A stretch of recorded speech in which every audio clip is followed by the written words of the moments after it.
Hola a todos, bienvenidos nuevamente a este canal de YouTube. El día de hoy, en este video, veremos cómo llega la salvación a los gentiles por medio de la casa de Efraín. Este video es un poco extenso porque hay muchos detalles en las escrituras que debemos contemplar, por eso iremos paso por paso. Espero pueda expresarme de forma correcta para que todos puedan entender. Comencemos. Génesis 12:1. Pero Adonai había dicho a Abraham: vete de tu tierra y de tu naturaleza y de la casa de tu padre a la tierra que yo te mostraré, y haré de ti una nación grande y te bendeciré, y engrandeceré tu nombre y serás bendición, y bendeciré a los que te bendijeren, y a los que te maldijeren maldeciré, y serán benditas en ti todas las familias de la tierra. Y se fue Abraham como Adonai le dijo, y fue con él Lot, y era Abraham de edad de 75 años cuando salió de Harán. Encontramos que esta misma promesa también fue recibida por Isaac, hijo de Abraham, al igual que por Jacob, nieto de Abraham. Si recuerdan, este Jacob fue a quien el ángel de Elohim le cambió el nombre por Israel. Israel o Jacob tuvo 12 hijos, de aquí las 12 tribus de Israel. Pero no solamente eso, sino que Jacob recibió una promesa como la de Abraham cuando el Eterno le dice lo siguiente. Génesis 17:4. He aquí mi pacto contigo, serás por padre de muchedumbre de gentiles, y no se llamará más tu nombre Abraham, sino que será tu nombre Abraham, porque te he puesto por padre de muchedumbre de gentiles. Mientras que a Jacob, Génesis 35:11, también le dijo Elohim: yo soy el Elohim omnipotente, crece y multiplícate, una nación y conjunto de naciones procederán de ti, y reyes saldrán de tus lomos. Entonces, si estas dos personas recibieron esta bendición, donde naciones saldrán de ellos, ¿cómo es que dicen que la salvación viene solo a Israel, siendo esta una sola nación? Para poder comprender estos pasajes bíblicos, es necesario que leamos con detenimiento e ir haciendo una pequeña cronología de los hechos, porque todas las respuestas están escritas. Sabemos que Jacob tuvo 12 hijos y su primogénito fue Rubén, aunque este último cometió un hecho abominable y su primogenitura fue pasada a otro de sus hermanos. Génesis 35:22. Aconteció que cuando moraba Israel en aquella tierra, fue Rubén y durmió con Bila, la concubina de su padre, lo cual llegó a saber Israel. Primera de Crónicas 5:1. Los hijos de Rubén, primogénito de Israel, porque él era el primogénito, mas como violó el lecho de su padre, sus derechos de primogenitura fueron dados a los hijos de José, hijo de Israel, y no fue contado por primogénito. Acá podemos ver algo importante. Rubén, siendo el mayor de los 12, no tuvo tal primogenitura, sino que le fue dada a los hijos de José. Los hijos de José son Manasés el mayor y Efraín el menor. Jacob, siendo ya de muchos años y estando en la tierra de Egipto, pudo ver a los hijos de José. Génesis 48:5. Y ahora tus 2 hijos, Efraín y Manasés, que te nacieron en la tierra de Egipto, antes que viniese a ti a la tierra de Egipto, míos son, como Rubén y Simeón serán míos, y los que después de ellos has engendrados serán tuyo, por el nombre de sus hermanos serán llamados en sus heredades. Jacob toma de forma adoptiva a estos 2 hijos de José, les dice: míos serán, los demás que te nazcan serán tuyos. Este hecho, aunque quizás pase desapercibido, es muy importante, porque Jacob toma a estos 2 nietos como hijos para poder pasarle de su bendición a ellos.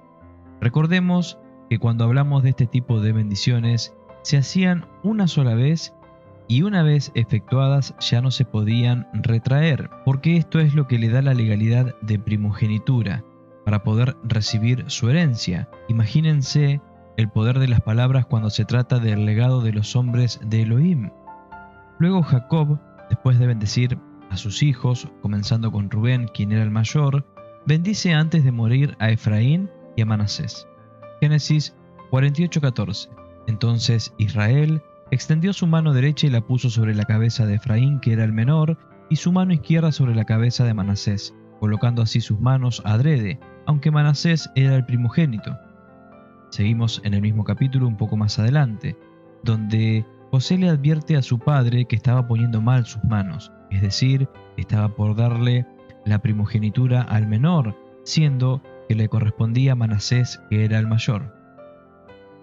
Génesis 48:19. Mas su padre no quiso y dijo: Lo sé, hijo mío, lo sé. También él vendrá a ser un pueblo y será también engrandecido, pero su hermano menor será más grande que él, y su descendencia formará multitud de naciones. Y los bendijo aquel día, diciendo: En ti bendecirá Israel, diciendo: Hágate Elohim como a Efraín y como a Manasés. Y puso a Efraín antes que a Manasés. Así, de esta forma es que Jacob da su heredad a Efraín. Toda su bendición de primogenitura fue al hijo menor de José hasta ese momento.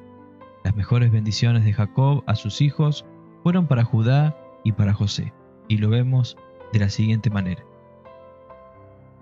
Génesis 49:8. Judá, te alabarán tus hermanos, tu mano en la cerviz de tus enemigos. Los hijos de tu padre se inclinarán.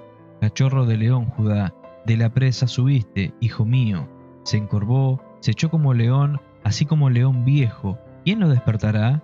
No será quitado el cetro de Judá, ni el legislador de entre sus pies, hasta que venga Silo, y a él se congregarán los pueblos, atando a la vid su pollino, y a la cepa el hijo de su asna.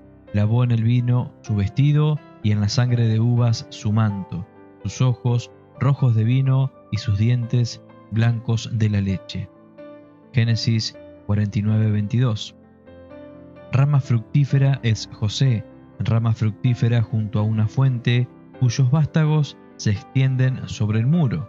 Le causaron amargura, le asaetearon y le aborrecieron los arqueros, mas su arco se mantuvo poderoso, y los brazos de sus manos se fortalecieron por las manos del fuerte de Jacob, por el nombre del pastor, la roca de Israel, por el Elohim de tu padre, el cual te ayudará, por el Elohim omnipotente, el cual te bendecirá, con bendiciones de los cielos de arriba, con bendiciones del abismo que está abajo, con bendiciones de los pechos y del vientre. Las bendiciones de tu padre fueron mayores que las bendiciones de mis progenitores.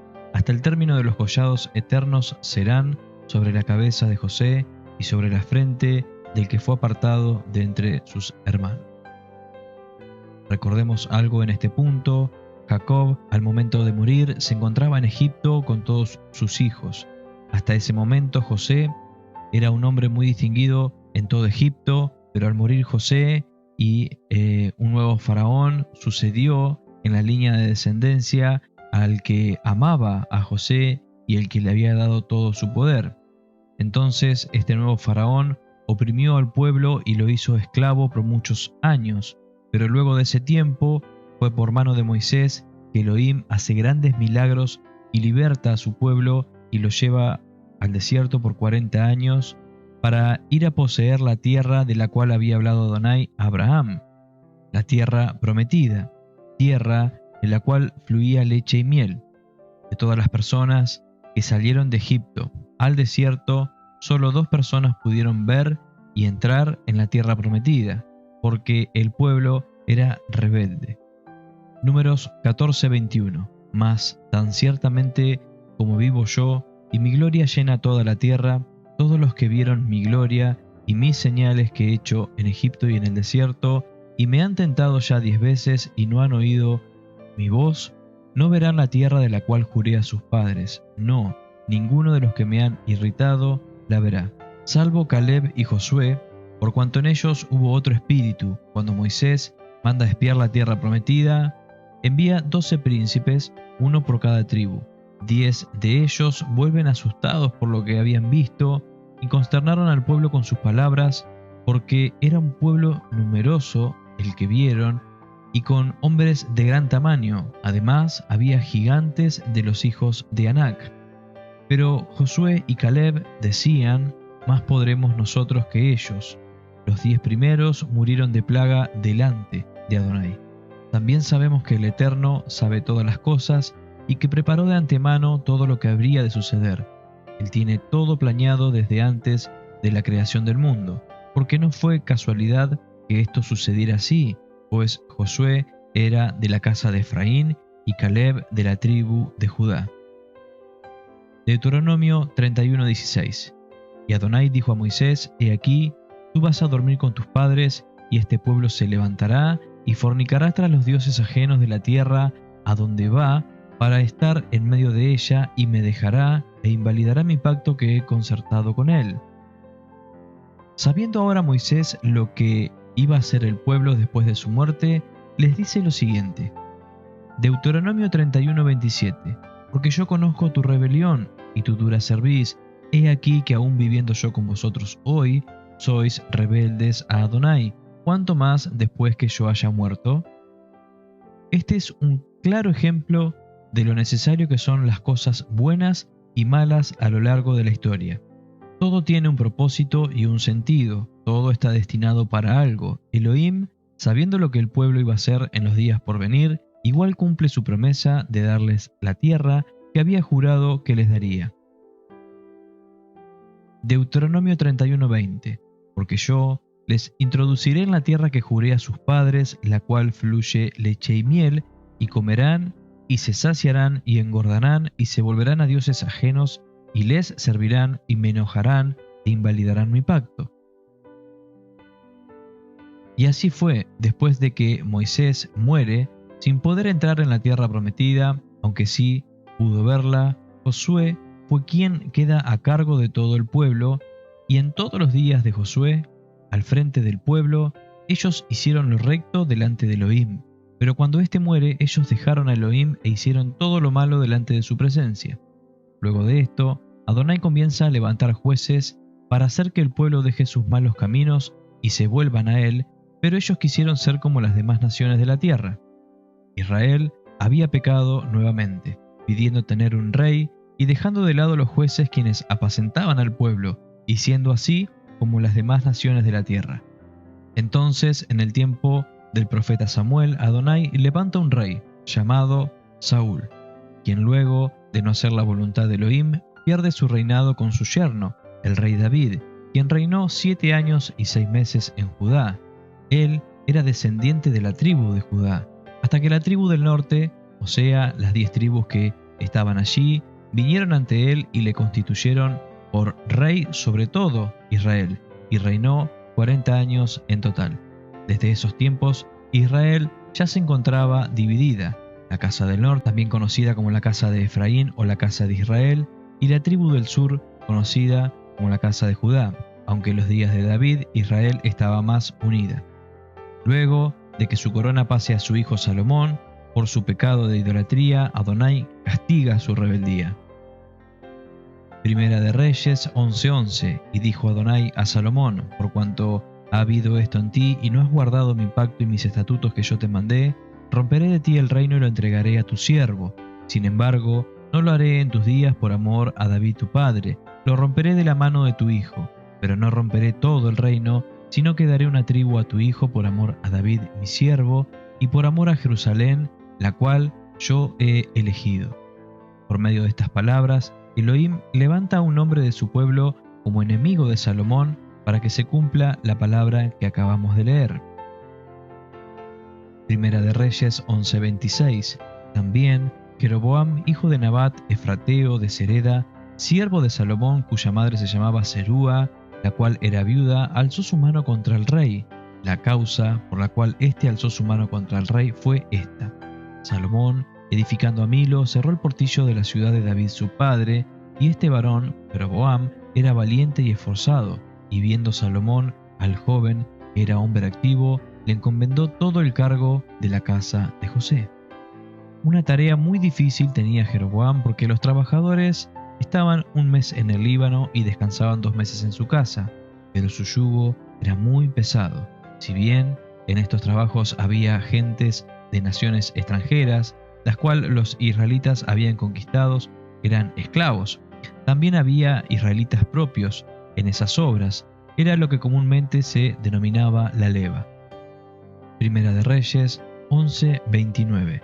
Aconteció pues en aquel tiempo que saliendo Jeroboam de Jerusalén le encontró en el camino el profeta Ahías Silonita, y éste estaba cubierto con una capa nueva, y estaban ellos 2 solos en el campo, y tomando Ahías la capa nueva que tenía sobre sí, la rompió en 12 pedazos, y dijo a Jeroboam: toma para ti los 10 pedazos, porque así dijo Adonai Elohim de Israel: he aquí que yo rompo el reino de la mano de Salomón, y a ti te daré 10 tribus, y él tendrá una tribu, por amor a David mi siervo, y por amor a Jerusalén, ciudad que yo he elegido de todas las tribus de Israel. Sin embargo, dice la Escritura que Salomón se enteró de este acontecimiento y mandó a matar a Jeroboam, pero éste huyó hacia Egipto y allí esperó la muerte de Salomón para poder volver. Pero Roboam, hijo de Salomón, se le adelanta justo al momento de la muerte de su padre. Por ese mismo motivo es que enviaron a buscar a Jeroboam, pues ya su vida no corría peligro, pues quien procuraba su muerte había muerto. Segunda de Crónicas 10:1. Roboam fue a Siquem, porque en Siquem se había reunido todo Israel para hacerlo rey. Y cuando lo oyó Jeroboam, hijo de Nabat, el cual estaba en Egipto, a donde había huido a causa del rey Salomón, volvió de Egipto, y enviaron y le llamaron. Vino pues Jeroboam y todo Israel, y hablaron a Roboam diciendo: tu padre agravó nuestro yugo, ahora alivia algo de la dura servidumbre del pesado yugo con que tu padre nos apremió, y te serviremos. Pero el rey Roboam desechó el consejo de los ancianos y se dejó llevar por el consejo malvado de jóvenes que habían sido criados con él, y trató mal al pueblo. Así que Elohim cumple la promesa hecha a Salomón y rompe el reino de mano de su hijo Roboam, y solo queda por rey con la tribu de Judá, como Elohim había dicho, por amor a David su siervo, mientras que las otras tribus fueron reinadas por Jeroboam, como el profeta se lo había dicho en Silo. Primera de Reyes 12:19. Así se apartó Israel de la casa de David hasta hoy, y aconteció que, oyendo todo Israel que Jeroboam había vuelto, enviaron a llamarle a la congregación y le hicieron rey sobre todo Israel, sin quedar tribu alguna que siguiese a la casa de David, sino solo la tribu de Judá. Vemos que, aunque Roboam era hijo de Salomón, intentó conquistar nuevamente las tribus del norte, pero Adonai se lo impidió, hablándole de esta manera. Primero de Reyes 12:24. Así ha dicho Adonai: no vayáis ni peleéis contra vuestros hermanos los hijos de Israel, volveos cada uno a su casa, porque esto lo he hecho yo. Y ellos oyeron la palabra de Elohim, y volvieron y se fueron conforme a la palabra de Adonai. Aconteció después que se cumple otra palabra de Adonai, cuando le dijo a Moisés que este pueblo lo dejaría y se olvidaría de él, sirviendo a dioses ajenos. El pueblo acostumbraba a ofrecer sacrificios en Jerusalén, donde se encontraba el templo de Adonai. Entonces Jeroboam tenía miedo de ir hacia el sur con todo el pueblo, y que al llegar allí todos se pongan en su contra y lo maten. Primera de Reyes 12:28.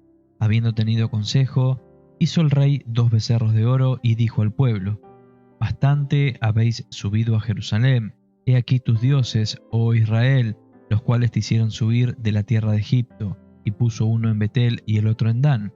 Y esto fue causa de pecado, porque el pueblo iba a adorar delante de uno hasta Dan.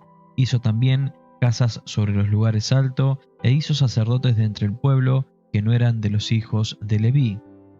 Grande fue el pecado de Jeroboam, porque hizo pecar al pueblo con dioses ajenos, y hasta hizo un día para fiesta solemne a estos becerros.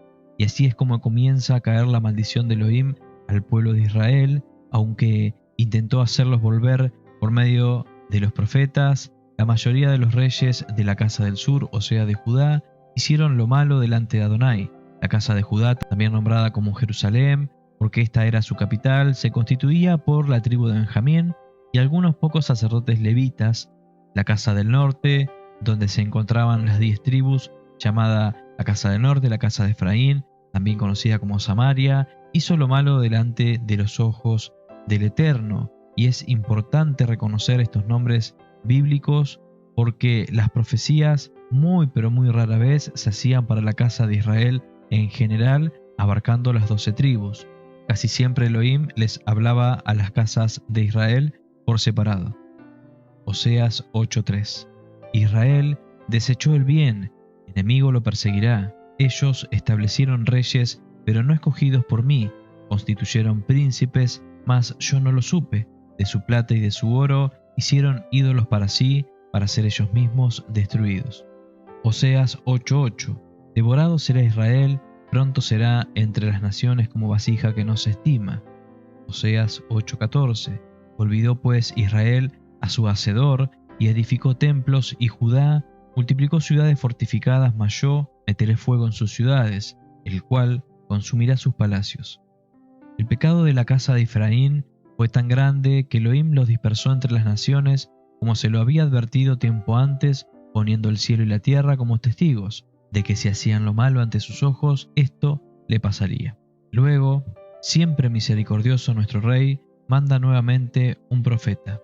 Oseas 1:2. El principio de la palabra de Adonai por medio de Oseas. Dijo Adonai a Oseas: Ve, tómate una mujer fornicaria e hijos de fornicación, porque la tierra fornica apartándose de Adonai. Fue pues y tomó a Gomer, hija de Diblaim, la cual concibió y le dio a luz un hijo.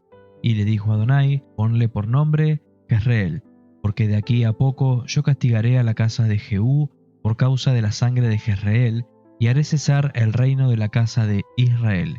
Y en aquel día quebraré yo el arco de Israel en el valle de Jezreel. Concibió ella otra vez, y dio a luz una hija, y le dijo Elohim: Ponle por nombre Lo-ruama, porque no me compadeceré más de la casa de Israel, sino que los quitaré del todo. Oseas 1:8. Después de haber destetado a Lo-ruama, concibió y dio a luz un hijo, y dijo Elohim: Ponle por nombre Lo-ami, porque vosotros no sois mi pueblo, ni yo seré vuestro Elohim. Lo que Adonai está diciendo a la casa de Efraín es que ya no serán su pueblo, ni él será su Elohim. Son palabras muy duras, pero lo explicaré un poco más claro. Oseas 5:3. Yo conozco a Efraín, e Israel no me es desconocido, porque ahora, oh Efraín, te has prostituido y se ha contaminado Israel. No piensan en convertirse a su Elohim, porque espíritu de fornicación está en medio de ellos, y no conocen a Adonai. En pocas palabras, Elohim se está divorciando de la casa de Efraín, por cuanto fue como una prostituta ante sus ojos, como una mujer adúltera, quien se encuentra manchada por haber sido infiel a su marido. Jeremías 3:6. En los días del rey Josías me dijo Adonai: ¿Has visto lo que hace la apóstata Israel? Ella anda sobre todo monte alto y bajo todo árbol frondoso, y allí fornica. Después de haber hecho todo esto, me dije: se volverá a mí, pero no se volvió. Y Judá, su pérfida hermana, vio que yo había despedido al apóstata Israel por sus adulterios, y que le había dado carta de divorcio, y aún así no tuvo temor Judá, su pérfida hermana, sino que también ella fue y se prostituyó. De aquí en adelante se empieza a cumplir la palabra de Adonai. El pueblo de Efraín es llevado cautivo a Siria, y así empiezan a mezclarse entre las naciones sin volverse de su pecado, sino que cuanto más se dispersaban entre las naciones, más pecados y abominaciones sumaban. La casa del sur, o sea Judá, también tuvo sus castigos por su rebelión, pero en este video nos centraremos en la casa de Efraín únicamente, ya que el propósito es comprender cómo llega la salvación a los gentiles por medio de la casa de Efraín. Jeremías 31:31. He aquí vienen días, dice Adonai, en los cuales haré nuevo pacto con la casa de Israel y con la casa de Judá, no como el pacto que hice con sus padres el día que tomé su mano para sacarlo de la tierra de Egipto, porque ellos invalidaron mi pacto, aunque fui yo un marido para ellos, dice Adonai. Pero este es el pacto que haré con la casa de Israel después de aquellos días, dice Adonai. Daré mi ley en su mente y la escribiré en su corazón, y yo seré a ellos por Elohim, y ellos me serán por pueblo. Y sería muy bueno que todos los que dicen que ya no se vive por ley, sino que se vive por gracia, que Yeshua ya cumplió todo por nosotros, y que la Torá y el Tanaj quedaron atrás, es algo viejo, y tantas cosas más. Que me digan, por favor, si la ley fue abolida, porque el Eterno dice que escribirá su ley en nuestros corazones y que pondrá su ley en nuestra mente. Si tan solo pudieran atender a las instrucciones de nuestro Creador, todo sería diferente. Dice Elohim que su pueblo pereció por falta de conocimiento. Recordemos que la casa de Efraín fue dispersa entre las naciones y que Adonai se divorcia de ella. Pero aquí vemos que hará un nuevo pacto, dice que hará un Brit Hadashah, un pacto renovado. Ezequiel 34:11, porque así ha dicho Adonai: He aquí yo mismo iré a buscar mis ovejas y las reconoceré como reconoce su rebaño el pastor el día que está en medio de sus ovejas esparcidas. Así reconoceré mis ovejas y las libraré de todos los lugares en que fueron esparcidas el día del nublado y de la oscuridad. Entonces, detengamos un momento aquí. Las profecías no están bíblicamente ordenadas de forma cronológica, y eso puede traer confusión. En esta en particular, donde dice que él mismo irá a buscar a sus ovejas, ¿qué creen ustedes? ¿Se cumplió? Yo particularmente pienso que sí, y se los voy a explicar con el siguiente versículo. Mateo 15:24. Él respondiendo dijo: No soy enviado sino a las ovejas perdidas de la casa de Israel. Yeshua vino por nosotros. Nosotros somos la casa de Israel, nosotros somos Efraín. Pero esto aún no termina. Hay algo aún mayor que esto. Y aquí hablaremos un poco de los judíos, pero solo un poco. Ya saben que este tema no se basa en Judá, sino en Efraín. Pero bien, los judíos dicen ser ellos solamente el pueblo de Elohim, y el motivo de ese pensamiento es que Elohim se había divorciado de la casa de Israel, como fue dicho en los tiempos del profeta Oseas que antes mencionamos. Y claro, la misma Torá afirma que lo que ellos piensan es correcto. Miren lo siguiente. Deuteronomio 24:1. Cuando alguno tomare mujer y se casare con ella, si no le agradare por haber hallado en ella alguna cosa indecente, le escribirá carta de divorcio y se la entregará en su mano y la despedirá de su casa. Y salida de su casa, podrá ir y casarse con otro hombre. Pero si la aborreciere este último y le escribiere carta de divorcio y se la entregare en su mano y la despidiere de su casa, o si hubiere muerto el postrer hombre que la tomó por mujer, no podrá su primer marido que la despidió volverla a tomar para que sea su mujer, después que fue envilecida, porque es abominación delante de Adonai, y no has de pervertir la tierra que Adonai tu Elohim te da por heredad. Entonces, sabiendo esto, es entendible el pensar de los judíos, porque el mismo Elohim da la instrucción que acabamos de leer. Si el Eterno se divorcia de la casa de Israel, y ésta se va con otros, no solo adultera, sino que eso imposibilita que Adonai pueda volver a hacer un pacto con ella y tomarla por mujer. Jeremías 3:1. Dicen: si alguno dejare a su mujer, y yéndose ésta de él, se juntare a otro hombre, ¿volverá a ella más? ¿No será tal tierra del todo amancillada? Tú pues has fornicado con muchos amigos, mas vuélvete a mí, dice Adonai.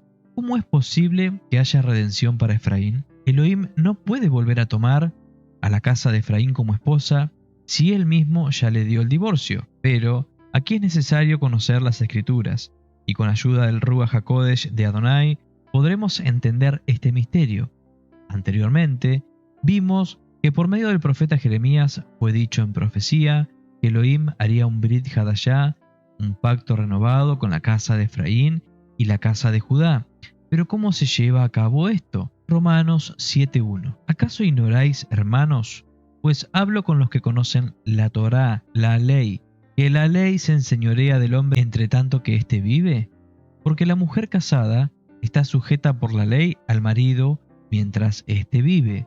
Pero si el marido muere, ella queda libre de la ley del marido. Así que, si en vida del marido se uniere a otro varón, será llamada adúltera.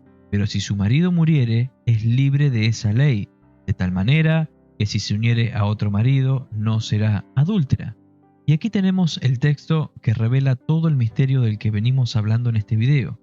Porque no solo vemos que Elohim no se equivoca ni se contradice, sino que ahora entendemos que todo estaba perfectamente preparado de antemano, desde antes de la creación de todas las cosas. Si el esposo debe morir para poder volver a tomar a su mujer, eso, para un hombre como nosotros, resultaría imposible, porque podríamos morir, pero no resucitar. Pero hay alguien que sí pudo hacerlo. ¿Saben quién es? Así es, Yeshua. Y quizás ahora podemos ver las cosas diferentes, porque cuando leíamos en la Biblia que al Hijo del Hombre le era necesario padecer y que debía morir. No lo entendíamos del todo, pero ya podemos comprender mejor cuál era su propósito. Él muere por nosotros para así salvar a las ovejas perdidas de la casa de Efraín. Y ahora que Yeshua muere y resucita, puede volver a tomar por mujer a la casa de Efraín. Recuerden que cuando hablamos de Yeshua, hablamos del Padre también, porque uno mismo son. Y así de esta forma se podrán cumplir las promesas hechas en tiempos antiguos por medio de sus profetas, como antes vimos. También hemos oído hablar de las bodas del Cordero. Quizás, y muy probablemente, les han predicado sobre este tema algo diferente, pero ahora ya conocen la verdad y la verdad bíblica. No es mi parecer, es lo que está escrito. Así que hermanos, ahora sabemos nuestra identidad.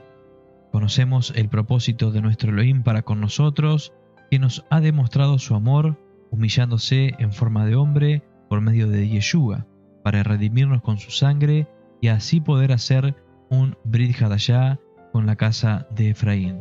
Continuaremos con más enseñanzas, si así Elohim lo permite. Shalom.